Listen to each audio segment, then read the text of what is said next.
Você saiu acordado, então corre aqui que esse papo te interessa sobre esse mistério de axé de quem testemunhou o próprio renascimento. E olha, isso é realmente um mistério, viu?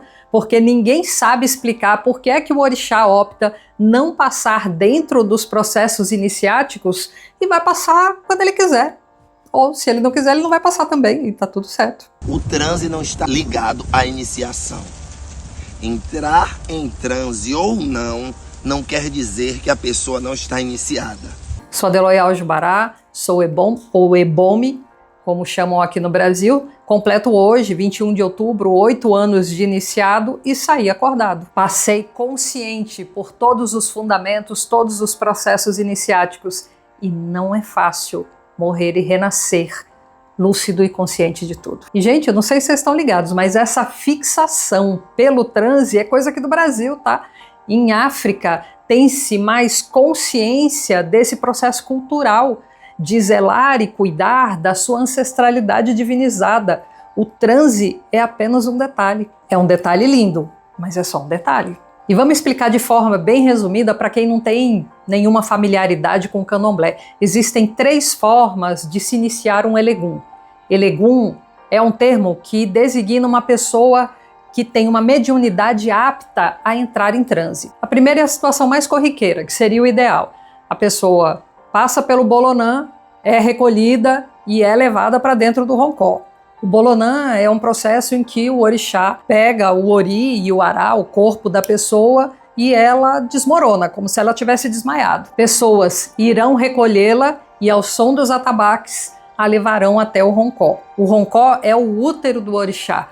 É onde tudo acontecerá, onde essa pessoa ficará recolhida pelos 21 dias do processo iniciático dela. Até que no final desse período haverá uma festa onde essa pessoa será apresentada novamente para a sociedade e esse orixá gritará o seu nome sagrado, o seu uruncó, na frente de todo mundo, anunciando ali mais um iaô. Essa pessoa viverá a sua vida de iaô até os seus 7 anos de iniciado, onde, ao renovar os seus votos com o orixá, pagando a sua obrigação de 7 anos, ou o do EG, como se chama em Yorubá, ela passará a ser Ebom ou Ebome daquela casa, talvez receberá algum cargo para auxiliar na dinâmica daquela comunidade. Caso tenha caminho de sacerdócio, é nesse momento ou desse momento em diante que essa pessoa tomará o DK, que é uma autorização para que ela também se torne babalorixá e alorixá, e poderá abrir a sua casa.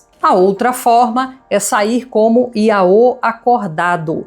Vai passar por todos os processos, desperto, consciente, lúcido, não vai entrar em transe, não vai passar pelo bolonã. Ela mesma, com as pernas dela, caminhará até o roncó e sairá desse roncó. Na festa é um outro orixá que vai trazer o uruncó do orixá dessa pessoa que ainda não manifesta. Esse iaô vai usar todas as insígnias que qualquer iaô que já entra em transe usa. Os diloguns, o mocã, a senzala, vai andar descalço, vai sentar no apoti. O grande problema é esse, que estando com as mesmas insígnias, espera que aquela pessoa tenha a mesma reação dos outros que já entram em transe. Então, quando chega um fundamento, e todos os outros orixás chegam e essa pessoa que não manifesta fica lá quietinha, acordada, os olhares se voltam para ela, julgando por que ela não virou com o orixá. A pessoa está sem rumbê, o orixá esqueceu que é um fundamento que ele precisa virar e começam a ladainha e os julgamentos. Quando ia ter nome de iaô, né? Eu e minha irmã, minha Adolfonitinha, na época ela também, o santo não pegou ela. Quando o santo ia dar o nome, a gente saía correndo, fugido, porque a gente tinha vergonha de ficar acordado, né? Quando dava o uruncó do orixá, as pessoas olhavam para nossa cara, tipo, o que está acontecendo? O santo não pegou. Eu fui uma vez para um terreiro, né? Cantando para Oxalá. Teve um alguém que pegou uma bacia de milho branco e começou a jogar em cima de mim, chamando louça, louça, louça. Me deixou constrangido, coagido perante todo o barracão. Então fica aí o alerta. Para de julgar, porque você não sabe a realidade de cada pessoa daquela casa que você foi visitar, gente. É sempre muito complicado e não por conta deles, por conta das pessoas que estão olhando para eles. E isso porque dentro do candomblé existem alguns fundamentos durante essas festas públicas em que ali é como se fosse um gatilho para que o orixá passasse. E aí quando o orixá não passa, é como se o Iaô fosse indisciplinado. E a terceira forma foi a maneira como eu fui iniciado, que é o tão criticado sair de cargo. Nessa experiência, a pessoa passa por todo o processo iniciático de 21 dias, todos os fundamentos, tudo, todas as pinturas, as puxadas, tudo que tem que passar, ela vai passar ali dentro do roncó.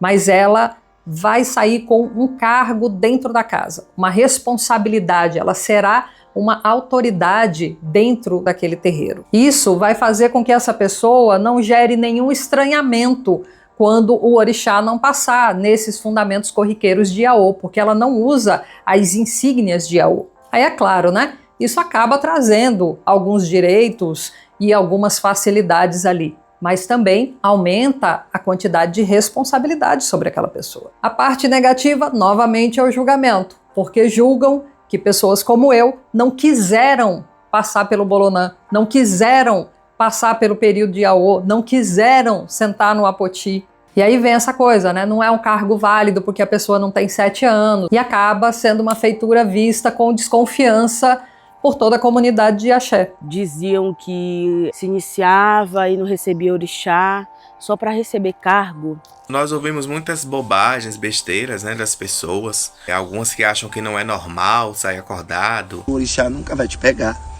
Se não pegou até agora, não vai pegar mais. Ai, ninguém quer sua cabeça. Santo tem que pegar na hora que nasce. As besteiras mais absurdas que eu ouvi do meu mais velho, porque eu não fechei o olho e fingi que eu tava de Loguendé. Já que eu sabia dançar, eu sabia fazer tudo. Cara, eu já ouvi tanto isso, tanto das pessoas relatando, me mandaram fechar os olhos e fazer de conta que era o orixá. E já ouvi, inclusive, de casa matriz, tá? Não é só de casa pequena e de casa de hoje, não. E enquanto isso, esquecem que Mãe Menininha, do Gantuá, é uma das referências do candomblé no mundo. Não rodava com orixá, tá passada? Pois é, eu também fiquei quando eu soube. Mas é isso, ou você entra bolado e sai de orixá, ou então a sua feitura vai ser alvo de críticas e questionamentos, desrespeito, até você pagar os seus 7 anos. Para algumas pessoas é muito pesado. É muita cobrança, autocobrança, muito julgamento, como o da Dofona Dioba, do relato que está no vídeo ao lado, que se sente muito triste e muito frustrada pelo orixá não ter passado. E para outras pessoas é um pouco mais leve em relação a esse emocional. Para mim, por exemplo, isso nunca foi uma questão. Eu não me sinto nem indigno que o orixá se manifeste no meu ará, no meu ori. Então, assim, para mim é um privilégio ter sido iniciado para Exu e Iansã. Sempre tive ciência que o meu ori e meu ará é morada de Oxóssi. Então só isso para mim bastava.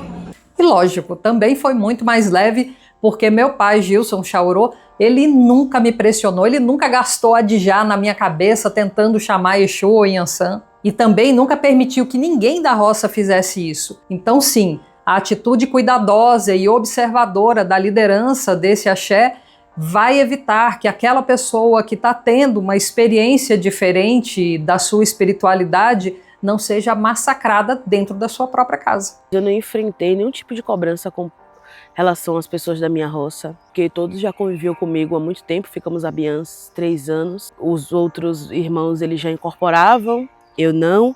Realmente, como nós iniciamos o terreiro do Babá, né, somos o primeiro barco dele, a intenção era muito mais que a gente fizesse acontecer ali o axé. O meu babalorixá, ele me deu toda a confiança, ele me mostrou o caminho certo para que eu entendesse que o transe do orixá só acontece na hora certa.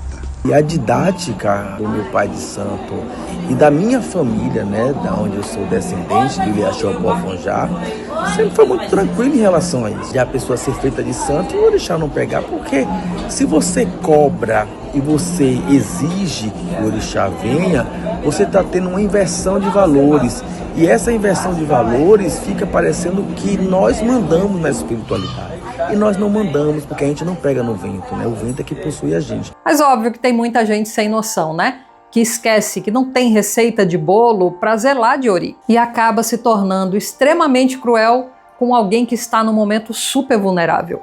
Eu conheci um rapaz que o babá garantiu que ele sairia de orixá. Não saiu.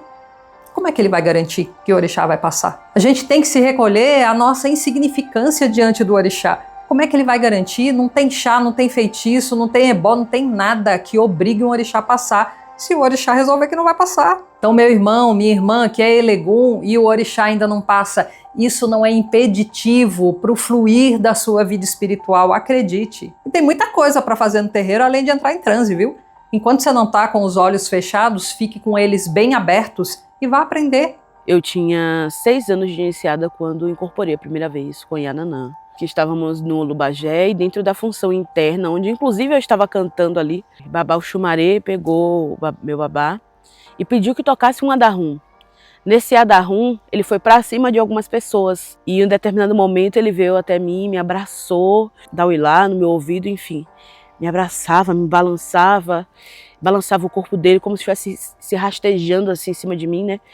E a incorporação chegou nesse momento. Eu costumo dizer que Nanã veio como um furacão, assim, porque eu realmente não lembro de absolutamente nada.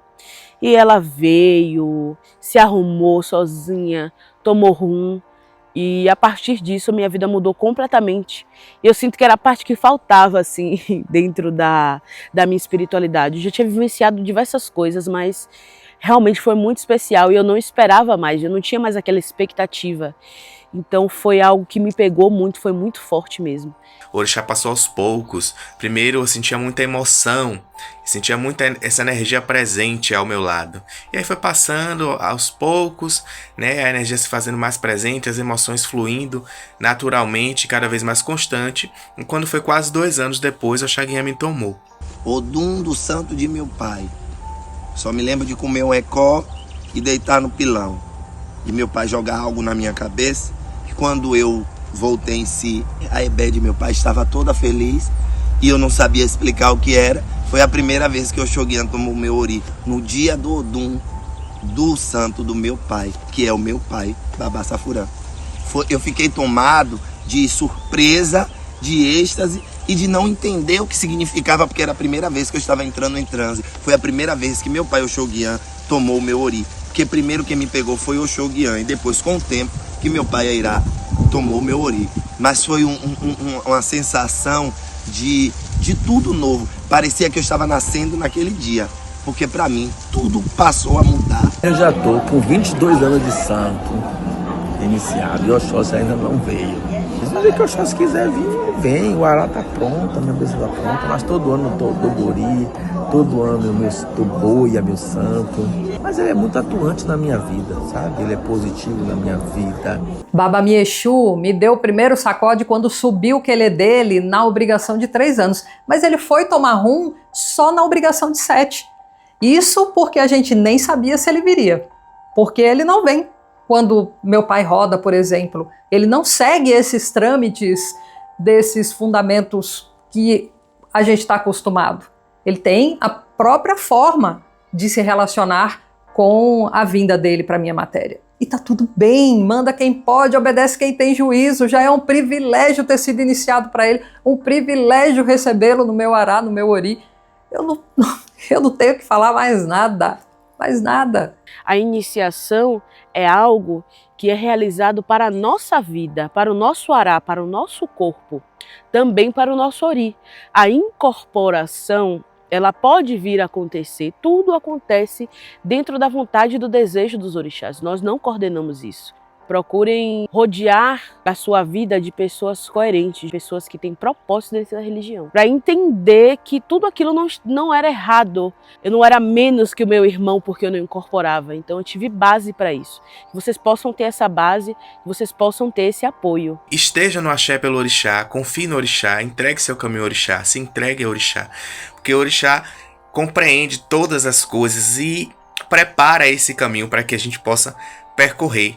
Nada é fora da vontade de orixá. Que não se sinta inferior a ninguém, não se sinta abandonado pela sua ancestralidade, não é isso, né? A fruta, ela só dá no tempo, porque a fruta que dá antes do tempo é uma fruta peca, ela não tem sabor, ela não tem gosto.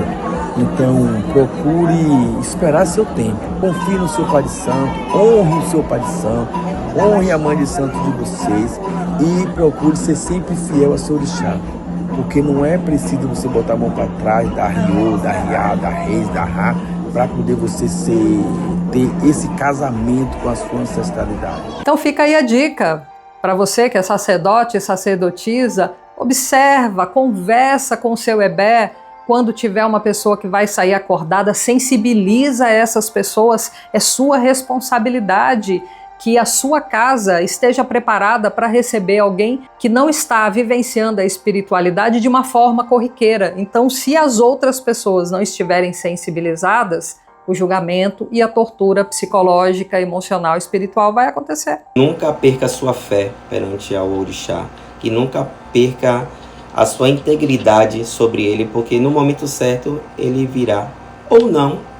Porque o importante é ele estar vivo na nossa vida, né? Não quer dizer que ele esteja longe de mim, pelo contrário. Ele é muito vivo na minha vida, sempre foi, nunca deixou desamparado.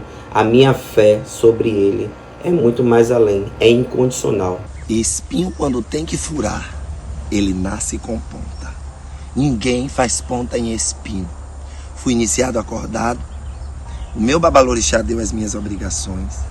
E no tempo certo, o orixá pegou na minha cabeça. Faz 1 ano agora que eu inaugurei oficialmente o meu terreiro. Tudo tem o seu tempo e tudo passa. O que não pode passar é a palavra viva e eficaz do orixá na sua vida. E vocês que têm língua grande, tomem cuidado para não se tornarem aquela lembrança ruim de um momento da vida espiritual de alguém. Porque o tempo vai passar e a gente vai lembrar de você, viu?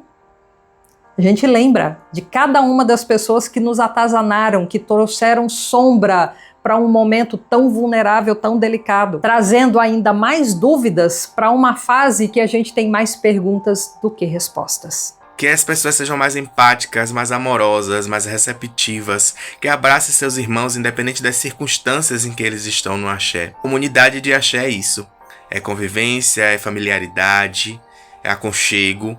Muitas pessoas saem dos terreiros de candomblé por conta do convívio com outras que já estavam lá. Então, acho que o ideal é que os babalorixás, as ialorixás, cargos e os postos da casa prestem atenção no comportamento dos irmãos de vocês. Prestem atenção naquilo que não é benéfico dentro do terreiro de candomblé, para que a gente possa construir um aebé, uma comunidade com pessoas que se respeitam ali dentro e que se apoiam ali dentro. Um terreiro fortalecido é um terreiro vencedor. E veja a incoerência do ebó mal arriado que fica com a boca amarga falando, questionando por que seu orixá não passa. Ele também não sabe, ninguém sabe explicar. Então devolva o constrangimento, galera. Quando aquele mais velho, aquela mais velha vier com essa historinha de te questionar por que seu orixá não passa, pergunta para ele: a benção, meu mais velho, minha mais velha. Eu também não sei não, o senhor, a senhora deve saber, né? Que é mais velho, deve ter esse conhecimento, né? Me passa esse fundamento aí, por que meu orixá não passa? Aí se ele vir com aquela historinha, não, você tem que relaxar porque você está muito tensionado, tensionada, aí o orixá não passa. Me ensina como é que faz isso, meu pai. Me ensina como é que faz isso, minha mãe. Ele não sabe, sabe por quê? Porque ou ele não vira com orixá, ou é uma pessoa que vira naturalmente, organicamente com orixá e que não passou por essa fase. Ele não sabe. Pode perguntar. A pessoa não vai saber te explicar como é que você relaxa. Desde que eu me aproximei do candomblé por conta da fotografia, que eu ouço que o orixá sabe o tempo de todas as coisas. Mas o engraçado é que quando é realmente algo que é do tempo do orixá, tem alguma coisa de errado. Mas como dizem aqui na Bahia, orelha não passa a cabeça. Refaça essa ponte do contato com o seu orixá, afasta essas pessoas que ficam falando essas ladainhas e vai ser feliz com o seu orixá, independente se ele vai passar ou não. Vá ser feliz, vá ser feliz. O orixá bom é aquele que dá caminho ao filho. Não precisa estar manifestado no Ori e mostra que o caminho fez ele crescer e progredir. Acho que a resposta o Oxóssi já deu a eles. O Oxóssi já deu a resposta a ele. Eu tenho 43 anos de idade. Construí uma casa de candomblé daquele tamanho. Tenho piscina na minha casa. Eu acho que eu sou um dos pais de santos pouco que tem piscina dentro da casa de candomblé. Uma piscina enorme. Então eu acho que a minha própria prosperidade, A minha própria força que Oxóssi trouxe para a minha vida foi resposta para eles. Porque todas as pedras que eles jogaram em cima de mim, eu construí meu castelo. E eu tô aqui conhecido, Odetocan, é mi papai, Ibami, Xoló, Mumbibi. Quem não conhece o Odetocan já ouviu falar. E Odetocan não dá santo. Meu uruncó de iniciado é Odetocan, sou o Babalorixá, de Liaxel Baldeoculô. Me chamo Marcos Polho, o meu uruncó é o Milaunfá. Sou Ebome de Logum Edé. Nessa trajetória de 20 anos, eu recebi alguns cargos em alguns terreiros. Onde eu fui iniciado, eu recebi cargo de Toxé na minha obrigação de 7 anos. Na casa de meu irmão, eu recebi cargo de Babalaxé.